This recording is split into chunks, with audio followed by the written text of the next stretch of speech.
Take a slow breath in. Allow the pace of the day to settle for a moment. Then release the breath slowly and let your attention arrive fully here.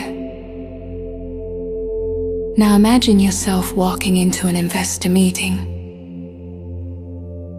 The numbers you are bringing into the room are strong. Revenue has been growing steadily. Customer retention remains consistent. And margins continue to improve.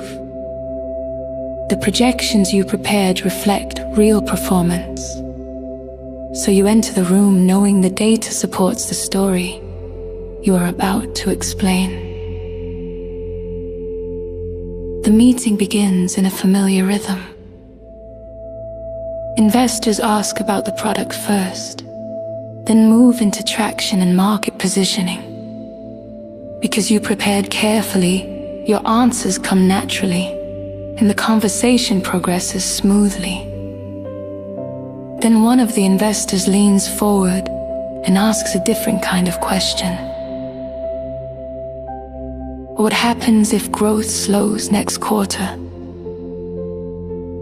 The room becomes quiet for a moment. You recognize the purpose behind the question. The investors are learning how you think when the future becomes uncertain. Strong results may begin the conversation, yet judgment under pressure is what builds real conviction. You allow yourself a brief pause and organize your thoughts before responding. Our main exposure right now is customer acquisition efficiency. If that tightens, we reduce acquisition spend and shift attention toward retention while protecting margin. We track payback weekly, so we can adjust early.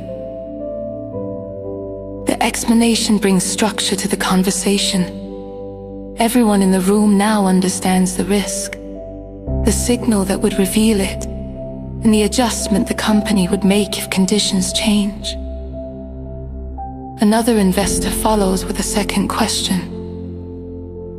Which assumption in your forecast carries the most risk?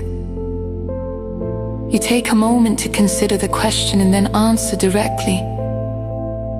Our expansion depends on mid-market conversion remaining within this range. If conversion moves outside that range, we pause hiring and extend runway while we evaluate the channel. At this stage of the conversation, investors listen closely to how you reason through uncertainty. They notice how quickly you identify the pressure points in the plan, and how your thinking becomes clearer when the questions become more demanding. Before meetings like this, you prepare in a particular way. You consider 3 practical questions in advance. What is the most important risk in our plan? What signal would show early that conditions are beginning to change? And what adjustment will we make first if that signal appears? When those answers are clear, the meeting develops a different tone. Instead of reacting to each question as it arrives, you explain how the company evaluates risk and how decisions will be made as conditions evolve. Investors begin to see how the organization will respond if circumstances shift. That clarity allows them to understand the discipline behind the strategy, and it builds trust in how the business will be managed over time. As the discussion continues, each question becomes another opportunity to explain the same structured thinking. You describe the exposure, the signal you watch, and the adjustment you would make when the signal appears. Over time, the conversation feels less like persuasion and more like alignment around how the company approaches growth and risk. When the meeting concludes, you leave with the same steady focus you carried into the room. The numbers open the conversation, and your clarity under pressure strengthens confidence in the leadership behind them. As you walk away, one insight remains clear. In rooms where capital is allocated, confidence grows when disciplined thinking remains steady, even while the future is uncertain.